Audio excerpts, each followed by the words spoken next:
In early February, we understood that we are up against a new pandemic. We didn't know what it is. Is it the Spanish pandemic? Is it SARS? Is it something else? The only thing Israel did know that it is reaching it very quickly and that we had to control the pandemic and the infection ratio. So what do you do when you have pandemic in your hands? Obviously, the strategies are similar to other pandemics. First, we have to trace the infected person. Then we have to understand where he's been in the last 2 weeks. Now, I don't know what about you, but I don't even remember what I did last night. So asking me where I've been in the last 2 weeks would be very hard to remember. After that, we also need to understand who he's been in contact with, close contact, 2 meters for up than 15 minutes, and that's a hard task. And then we have to make sure that those who were in contact with him go into quarantine and get protected. So obviously the problem was first, track those who you were in contact with. Then quickly notify them, and last, get them into quarantine. And this is obviously something that needs to be addressed by technology. And the solution was obvious. Mobile technology was the most matured one. But you know, mobile technology also has limitations, such as accuracy. We have to make sure that we know how far you've been, who you've been in contact with, for how long you've been in contact with. Also, there's a privacy matter. We don't want people to know where we've been, or for how long, who we've met. And you know, at the end of the day, I don't want people to trace my actions during the day. So privacy is also important. There also are other limitations, such as population that do not have smartphones. And what about if a mother gave her phone to her son? What about if I forgot it at home? So we did have to find out how to deal with these limitations, or at least acknowledge them. Also, technology was not the only thing we had to take into account. You know, when you come into close encounter with a pandemic, or pandemic in general causes panic, fear, and stress. And we needed to address this psychological issue of human behavior, the need for control, the need for certainty. So when taking all of this into consideration, we came out with 5 core values. First of all, quickness. We needed to stop the chain of infection quickly. So we needed to make sure that people get notified very quickly and understand how to go into quarantine as quickly as possible. Solidarity. It is very important to understand that this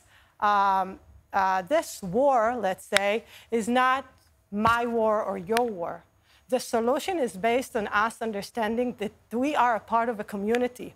And as long as we keep ourselves safe, we keep the community safe. So solidarity was a very important value. Also, simplicity. We wanted to make sure that the app would be very simple. The solution would be simple to understand. Reliability. We talked about it. We have to make sure that we are very accurate. We need to make the public be able to rely on the solution. And last but not least, trust. Everything is based on trust. And the government bringing up a solution, an app, which is talking about contact tracing, I must say that trust is a very interesting issue. So how did we do it? First of all, we talked about how quickly we get you into action. How do we do it? We integrated in this app simple call to action buttons. The information is very simple. You don't have to read a lot. The language is clear in order for you to understand what is needed of you and how you actually go through the motion. Designed for simplicity. Everything about this app is simple. We wanted to make sure that even if you are not a tech frenzy, you will know how to act and when to act upon. So simple screens, simple messages, simple language, simple instructions for you to follow and go into quarantine immediately. Manage for reliability. We wanted to make sure that the app is as accurate as possible. Now, this is something we are still struggling on because it isn't simple. It isn't simple around the world, and it isn't simple here in Israel.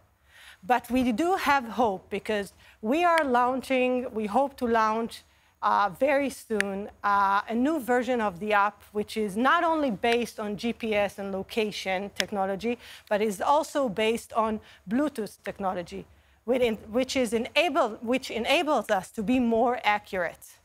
We also have the call center ready for you to call, and we also still have and will always have the staff pandemic investigation. And last but not least, I think it's the most important one, is the balance between the protecting of lives, the need to protect lives, and the need to protect our privacy. And I think this is something that was core value in the planning of how the app would work. We needed to find the optimal balance between that. And how did we do that? First of all, it's an opt-in of everything, opt-in app. You have to agree, you have to download it, it's voluntarily.